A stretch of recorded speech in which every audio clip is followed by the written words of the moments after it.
I remember entering USP Leavenworth in 2011, January of 2011. It was like a medieval place. It had 40-foot walls. It's the oldest federal prison in the United States.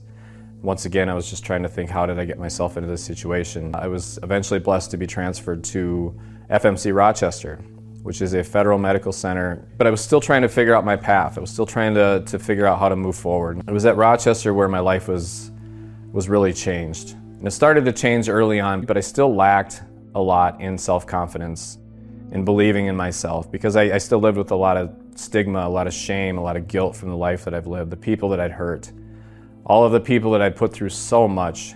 In 2016, I met a guy who we came from very different lifestyles. Tim Owens, he's the co-founder of the Redemption Project.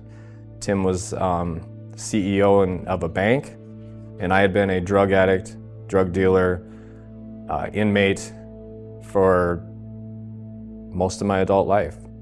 About 19 years of that I spent incarcerated. The rest of it I was out there. My life was never my own. It belonged to addiction, or probation, or parole, or supervision, or something. You know, I started to have hope that maybe there is a better life for me. Maybe there is a future. We would walk around our recreation yard and talk about the things that I'd be good at, the things in life that I might be able to do to succeed and have a future when I got out. Coming out of prison at 47 years old, I wanted more for myself. I wanted to be able to create a retirement. I wanted to be able to provide for my family. Tim had vocalized that he wanted to get out and make a difference. He wanted to help people. He came in with preconceived notions on what he anticipated the prison system would be like, inmates would be like, and he met people like myself and Tom and many other individuals that showed him a different side of what he expected. Dwight would come in and visit with Tim, and you know, the two brains that they are took the ideas that the three knuckleheads that we were in the conversations, and they, you know, put those together and created the Redemption Project. And what a great concept, and what a great idea, and just to be able to instill hope and value in other people's lives, other individuals that have gone through this cycle of recidivism, the prison system, and everything that comes with it, and just the lifestyles that they lived for so many years before that. Dwight came in and spoke, and I met him at the chapel early before class. Him and I talked for like an hour, and it was the first time I'd met him and got to know him as a person. And I remember the one thing he said to me, that the reason he's so invested in this type of work, this type of program, is because of the families, because of the children of the incarcerated individuals. And that made so much sense, and it really hit home, and it really, again, opened my eyes to the fact that can be restored. With a program that helps you to find success in your life, you can restore your family's life. I was part of the first cohort, which was great. Loved the class.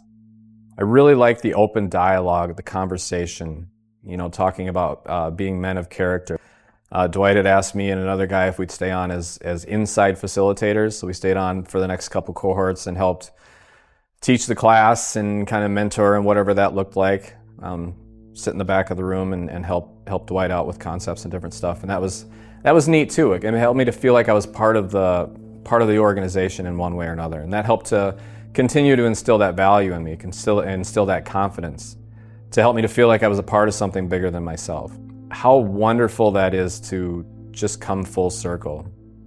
To be a person 15 years ago that had no hope for themselves, no imagination of a future, you know, of a life, of how they were going to be the father, the son, the brother, the neighbor, any of that stuff.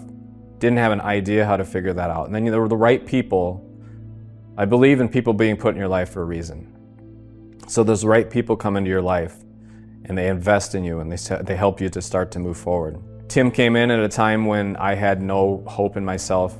He instilled hope and value in me, helped me to see a future, and the Redemption Project has continued to support me month after month, and I'm just so blessed to be a part of this organization.